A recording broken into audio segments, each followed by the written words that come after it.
Hey there, everyone. Welcome back to the Donnie's podcast.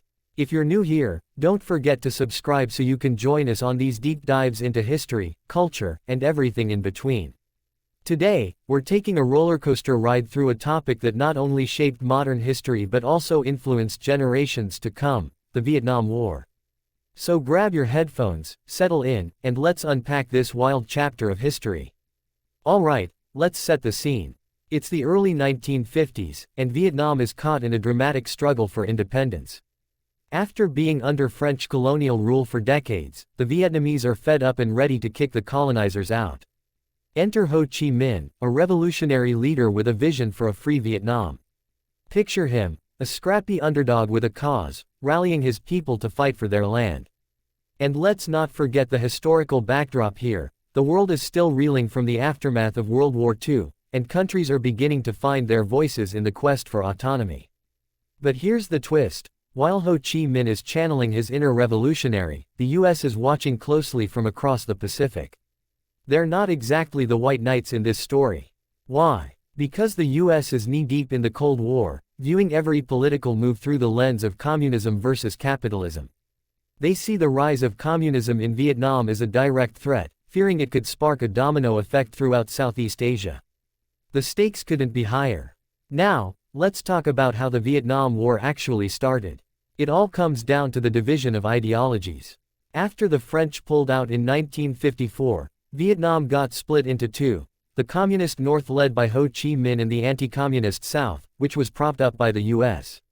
The Americans believed they had to intervene to stop the spread of communism. After all, if Vietnam fell, then Laos and Cambodia might follow suit. It's like a game of Jenga. You pull one piece out, and the whole thing could come crashing down. Fast forward to 1964. The US is already involved, sending military advisors to help train the South Vietnamese army. But then, we hit a pivotal moment, the Gulf of Tonkin incident. Picture it like this: a couple of US Navy ships, possibly a few too many drinks involved, reported being attacked by North Vietnamese boats. The details were murky at best. Some say it was exaggerated, some say it was outright fabricated, but it gave President Lyndon B. Johnson the green light to escalate U.S. military involvement. And just like that, American boots hit the ground, and the war was full steam ahead. Now, let's break down the strategies on both sides. The U.S. military came in with heavy artillery, advanced helicopters, and a playbook that relied on overwhelming firepower.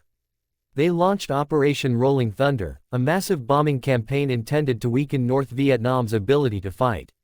They dropped millions of tons of bombs, more than they had in all of World War II. But here's the kicker: the North Vietnamese weren't playing by the usual rules.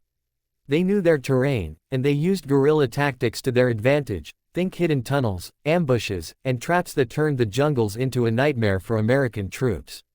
Speaking of guerrilla warfare, let's talk about the Viet Cong. These were the local insurgents who fought fiercely against the US and South Vietnamese forces.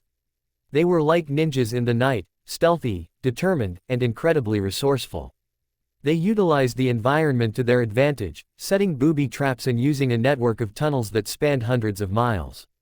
Imagine trying to navigate a jungle filled with hidden dangers, never knowing when the enemy might strike. It was a classic David versus Goliath scenario, except in this case, David had some serious tricks up his sleeve. Now, as the war raged on, the question of allies became a crucial factor. On one side, you had North Vietnam, which received support from the Soviet Union and China. They were like the heavyweight champions of the communist world, sending weapons, supplies, and even advisors to help the North Vietnamese cause. On the flip side, the US rallied its allies, including South Korea, Australia, and New Zealand, to send troops and support the South Vietnamese government. It was a tangled web of international politics, with both sides believing they were on the moral high ground.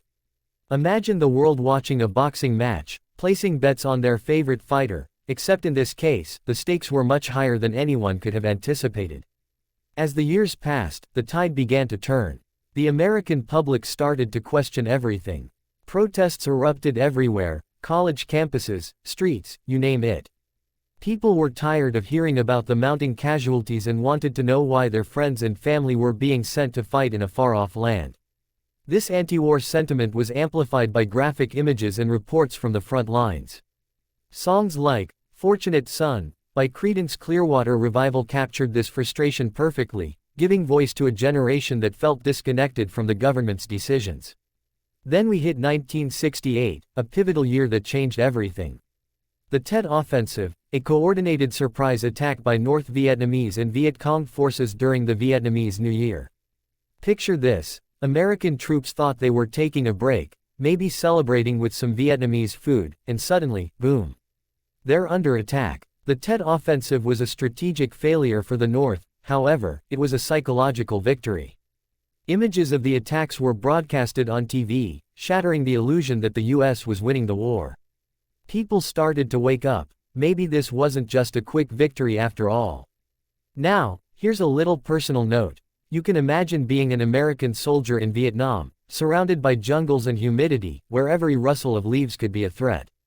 One soldier recalled feeling like they were part of a movie, only, it was a horror flick. He described nights spent in fear, listening to the sounds of war echoing through the trees.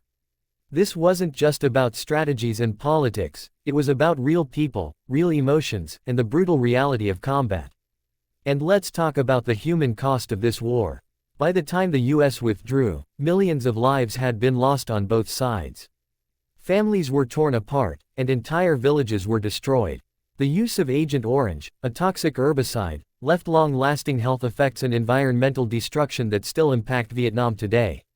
It's a haunting legacy, a reminder of the war's brutality and the sacrifices made by so many. Finally, after years of relentless fighting, the US started to reassess its involvement. By 1973, the Paris Peace Accords were signed, and American troops began to withdraw. But not without a hefty dose of controversy. The North continued its push into the South, and by 1975, Saigon fell to North Vietnamese forces. It was a bittersweet victory for the North, marking the end of a long and painful conflict and the reunification of Vietnam under communist rule. So, why did it all end? It boiled down to a cocktail of reasons: the resilience of the North, the increasing casualties on both sides, and the undeniable fact that the US was fighting a war without a clear exit strategy. It was a heavy lesson about the complexities of military intervention, one that left a lasting impact on both Vietnam and the United States. And here's something to ponder: the Vietnam War has taught us about the importance of understanding the cultural and historical context of conflicts.